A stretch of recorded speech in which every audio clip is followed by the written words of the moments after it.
But earlier in the day, we didn't just do F&B. We went to Orlando Stadium as well, Jay. And we got to see Pirates win 3-1 against Baroka. And look, I don't have to convince you because you said here on the podcast already that this is your favorite team to watch at least. How did that game play out for you, Jay? You know, it's such a crazy thing because I don't think Orlando Pirates had all that much control throughout the match, right? I think there were moments, I don't say where Baroka were dangerous, but there were moments where they held on to the ball and they were on the front foot. Particularly Kabelo Kgodiseng, I believe that's how you say his surname, the number 12. That young man he had a game. He had a good game, and it was a great advertisement for him.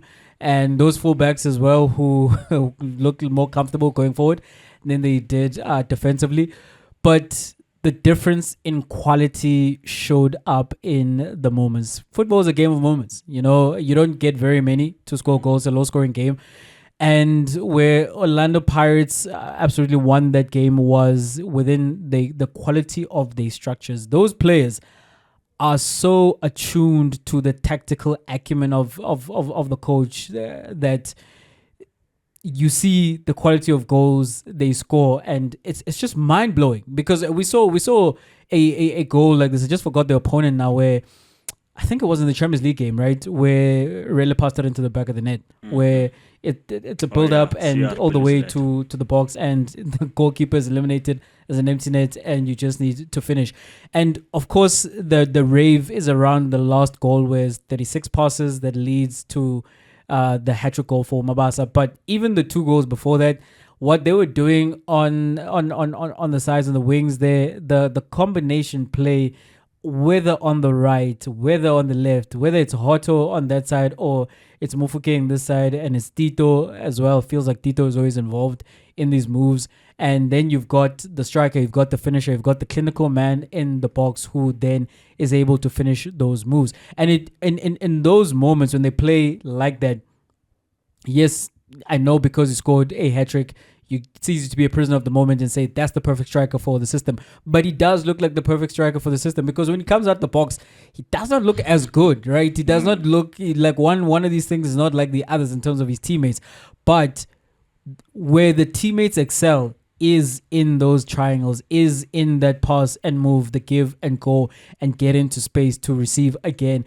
And then when they make it that tight and that highly technical, they find themselves then in the box, and then you need to give it to the person who's going to finish. And the person who's going to finish, who's best suited for that, is Mabasa, and he came away with the hat-trick. But Chuck, all of those goals, what a treat, man. What a treat to be in the stadium and to see them play like that, because those Baroka players were chasing shadows. I felt sorry for them, and I was thinking to myself, I don't know if there's anyone out there who can stop those moves, because they are so attuned. Those Pirates players, when they move like that, like it feels as if they're moving to the beat of the drum that is playing in the stands. And as I'm saying, Chuck, it does not feel like there's anything you can do as the opposition. You just have to put your hands up and say, like, it's too good, because it was too good. I mean, those were probably the best 3 goals you'd see in a stadium, like in one place. And I think the drop of the shoulder by Hoto, who had a mixed bag in terms of his game, right? Poor passes, but then he's showing his pace, his stamina. Then there's the trickery to get the assist to Mabasa. I think with the second goal, Jay, because I remember you then saying when Mabasa scored his third goal, people are thinking about, hey, Tito had a cutback, and this one Tito had a back heel. That when Mabasa scoring a hat-trick, the stadium is going, hey, Tito, like how, here's the hat-trick hero, guys. What's going on? It's just that he's such a magnet for the Pirates fans. Hence, even in that 36 moves, there's space for him to shite Mayanyana, and you're like, Tito, how does that turn into a goal in the end? And that's what Tito is. It's all those fun and games, and then there's the quality as well, all in one package. But I think, Jay, overall, I mean, I think the team was great. I mean, if I were to have a blemish, it's that China should have said that free kick number 1. 2, okay, still has to get up to speed. He's not quite there. But for everyone else, man, what an outing. I mean, Makaula had just the first half to play. Was great, was industrious, same old Makaula. But I got a better appreciation for Dino van Rooyen because, yes, I was mad in terms of his defensive work and not seeing who's behind him all the time. But as an outlet, as an option out there on the right, he's always available. He gives them so many options. He goes, he overlaps, he inverts, he comes in to give so much work.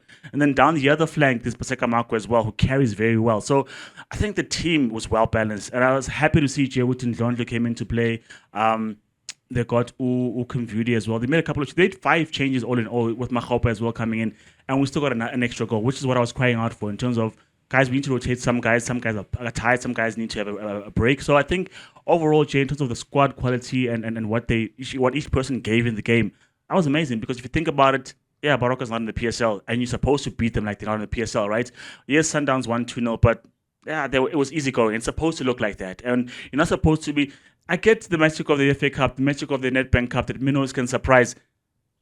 That's a surprise. It shouldn't be what's supposed to be happening. And if you're good, if you're on song, these are the performances that we expect. So, Jay, all in all, man, I'm happy to see Mabasa back on the score sheet again. Another hat trick will only boost his confidence again. It makes it harder for Machopa, obviously, but Machopa will find his place, will find his game, because we know there are certain games that are just built for Machopa. Really, wasn't instrumental, and that's fine. That we still won 3. And I think those things are important in the game. That our talisman or our main guy, I guess in this game, was back to Tito, but even if they're not on song, but the team plays well, I think those are things that you like, because Sundowns, they've got a talisman in Ribeiro, but they are more the collective than they are the individual. Not to say anything, not to shout out the season that he's had thus far, because his numbers are great, but Sundowns are a collective, and that's what you want sometimes in terms of, if you ask me where's Tito, I'm like, but Tito, I don't know where Tito is, but here's Pirates. Where's Ribeiro? Where's Matthews? Here's Sundowns, and that's the level that you have to get to in terms of, the guy is not there, but the team is good. And so I know it was against Baroka, but on the day, everyone performed very well. Couldn't be happier. Yeah, Chuck, that's the definition of chemistry that we saw on the weekend. Because, and you mentioned Dino, right? When he attacks, he's got the skills in possession of a midfielder.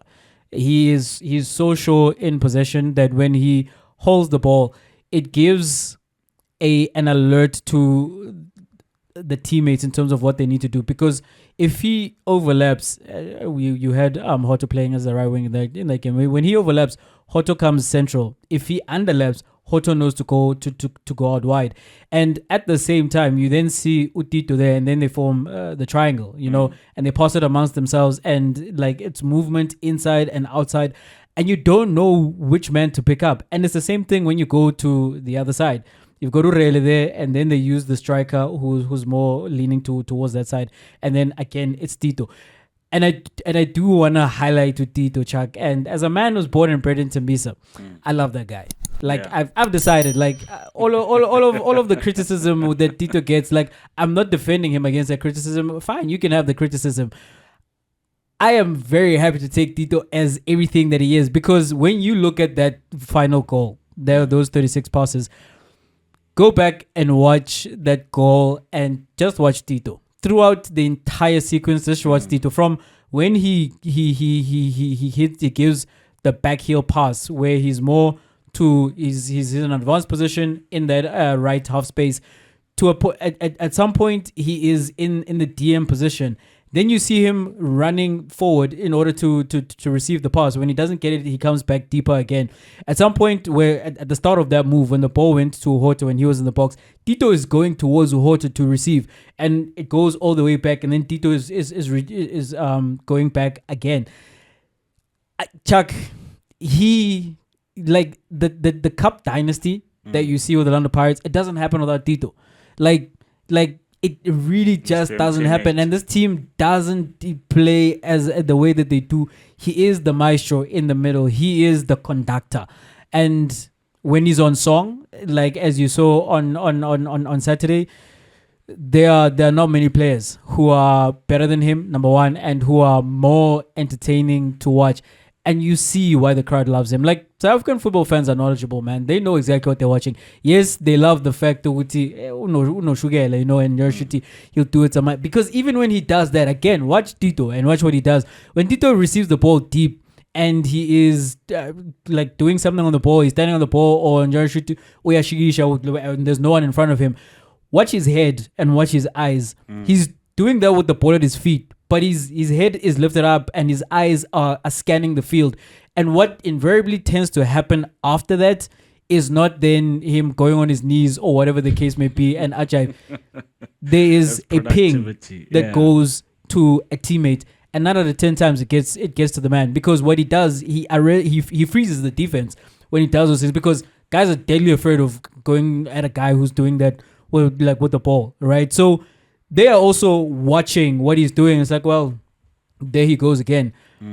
But there's method to the madness. There's genius to Oshugela, and just watch Tito and appreciate him.